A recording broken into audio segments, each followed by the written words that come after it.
Hey babe, caught 3 fish today. The solitude is really helping clear my mind. I stared at Nathan's text message, then at the photo on my screen showing him lounging at a beachfront bar in Punta Cana, his arm draped around his secretary. The timestamp read, 2 minutes ago.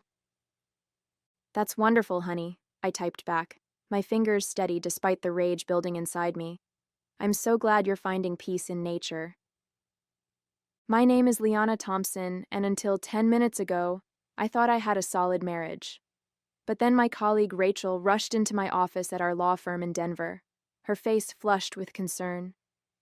You need to see this, she'd said, pulling up Brianna Moore's Facebook page.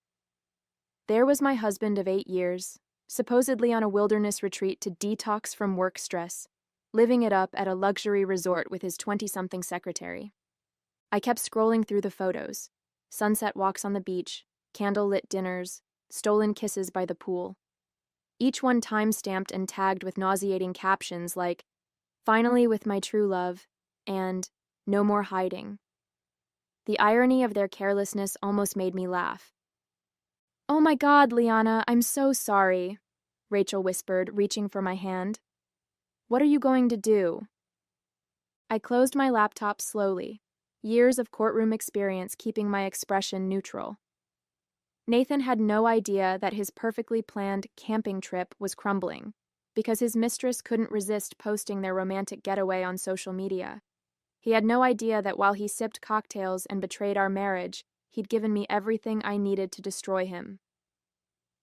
"First," I said, pulling out a legal pad, "I'm going to text my darling husband and ask if the fish are biting." I sent another message. "Miss you so much. Can't wait to hear all about your wilderness adventures." Rachel watched me, confusion clear on her face. "Shouldn't you confront him?" I smiled, remembering every case I'd won by letting my opponents think they had the upper hand. As a corporate attorney, I'd learned that the element of surprise was often the most powerful weapon in my arsenal. Nathan thought he was so clever with his camping story, never considering that his mistress's social media addiction would be his downfall. "Do you know what's better than catching him in a lie?"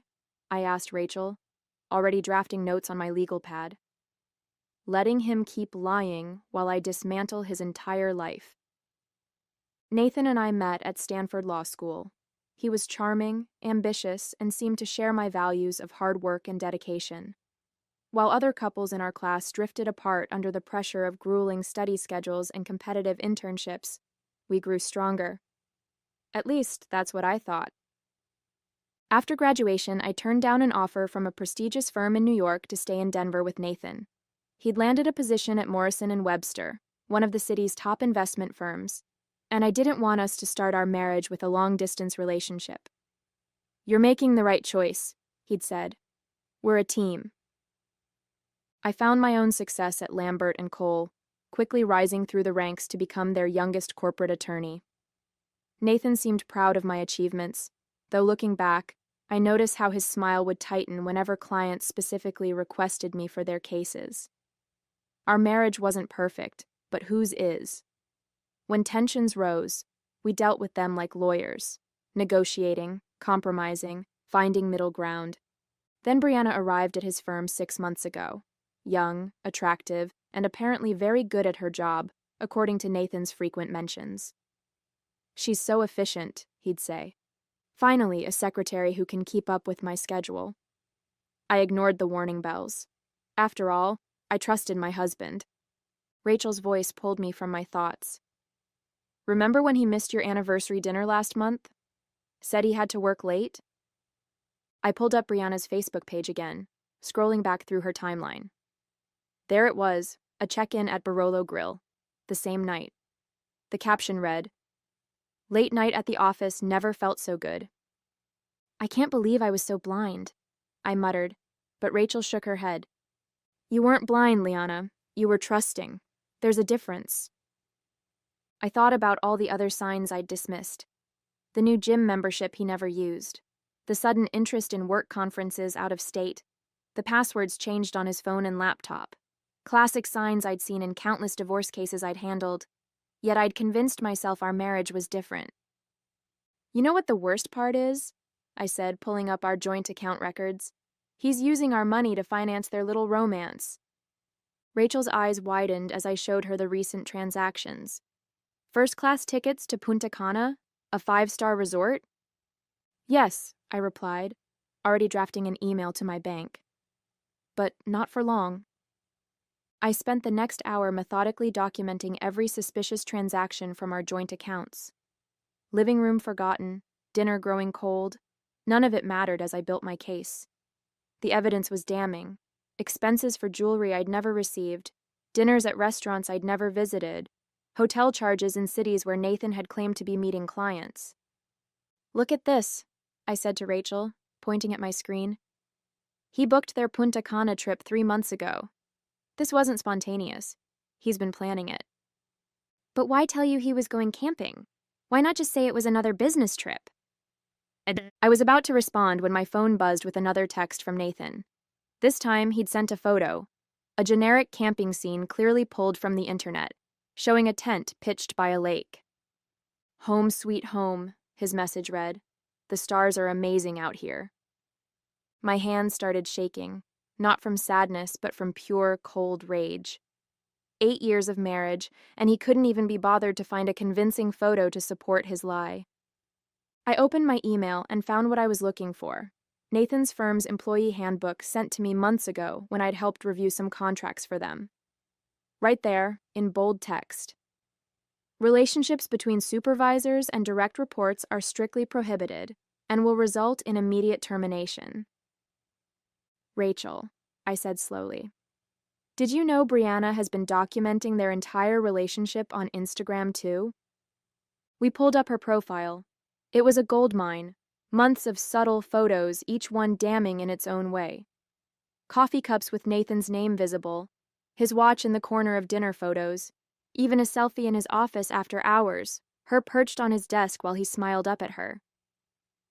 It gets worse, Rachel said, her voice tight. She'd been digging deeper into the financial records I'd pulled up. Look at these transfers. My stomach dropped as I saw what she'd found. Nathan hadn't just been spending our joint money on his affair. He'd been moving substantial sums into a private account for months, an account I knew nothing about. $90,000, I whispered, staring at the total. He's been hiding money. That's more than just affair money, Rachel said carefully. That looks like exit strategy money, I finished. He's been planning to leave me. The realization hit me like a physical blow.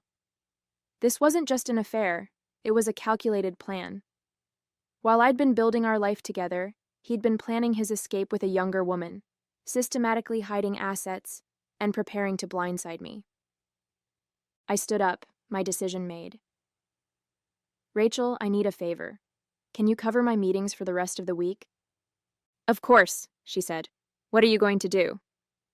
I picked up my phone, composing another sweet text to my husband about how much I missed him.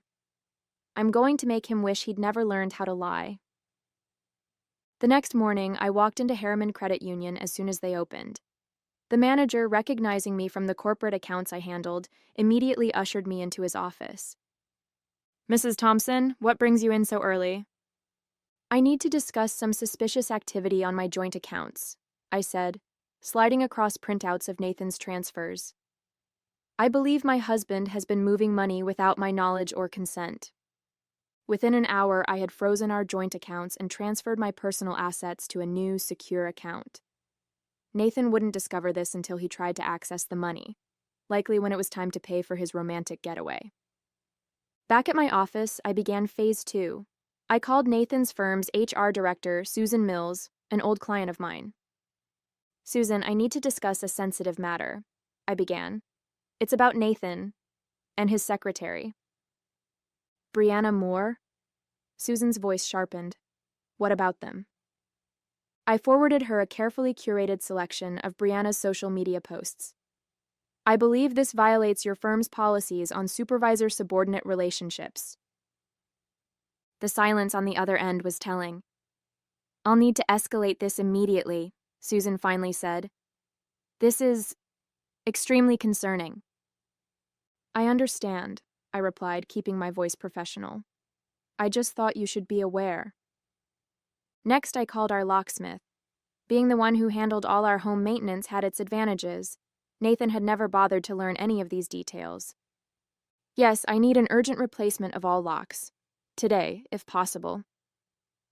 While waiting for the locksmith, I began packing Nathan's belongings. Each designer suit, each expensive tie, each monogrammed shirt went into heavy-duty garbage bags. 8 years of marriage reduced to black plastic sacks on our pristine driveway. My phone buzzed. Another text from Nathan. Missing you. Can't wait to tell you all about my adventures. I smiled, typing back. Miss you too. Hey, quick question. Did you remember to pay the credit card bill before you left? His response came quickly. Of course, honey. Don't worry about anything. Another lie. I knew he hadn't paid it because I was looking at the overdue notice right now. He'd been too busy planning his getaway to handle basic responsibilities. Rachel called around noon. Liana, you need to see this. Brianna just posted again. I pulled up Facebook. There was my husband, raising a champagne glass on a sunset cruise. The caption read, Living my best life with my soulmate. No more hiding. No more hiding indeed, I murmured, forwarding the photo to Susan at HR. The locksmith arrived just as I received an email from my divorce attorney confirming she'd filed the paperwork. Everything was falling into place. Then my phone rang. Nathan's boss, James Morrison himself. Liana, he said, his voice grave. I assume you know why I'm calling? I can guess. We had no idea. He's been embezzling client funds to finance this affair. The photos triggered an internal audit. It's bad. I closed my eyes, processing this new information. How bad? Criminal charge is bad. We're filing a police report. I hung up, feeling a strange mix of vindication and nausea. I hadn't expected this level of betrayal, but it only confirmed I was doing the right thing. Looking at the garbage bags on the driveway, I added one final touch. A note taped to the top bag. Hope the camping trip was worth it. Don't forget to post pictures. I was reviewing the final draft of my divorce filing when my phone lit up with a call from an unknown number. Something made me answer.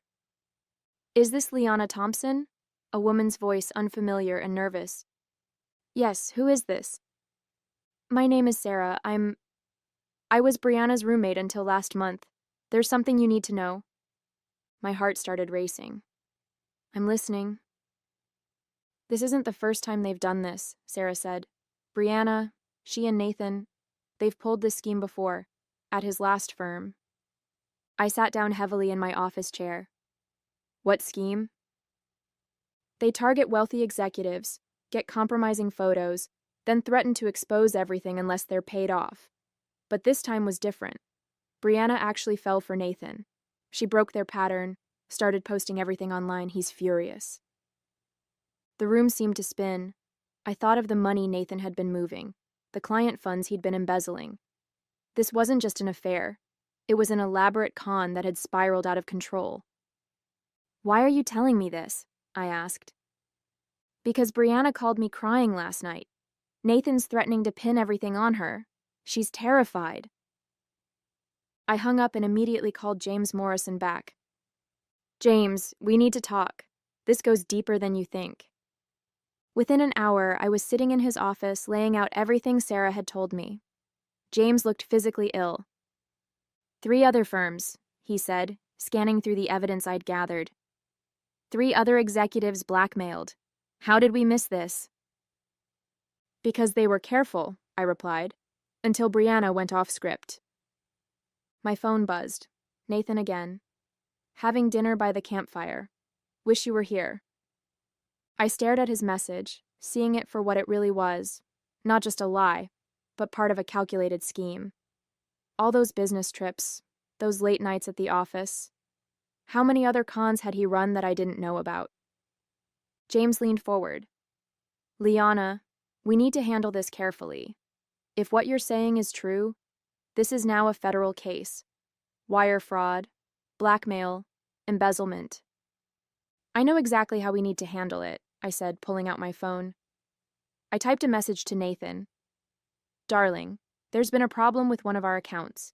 Can you check your email? Then I sent him a carefully crafted email, one containing screenshots of his previous schemes, Brianna's social media posts, and Sarah's statement. I added one line. Guess your camping trip just got interrupted. Within minutes, my phone exploded with notifications. Nathan, finally dropping his camping pretense, called 6 times. Brianna posted a long, tearful video confession on Facebook before deleting her entire account.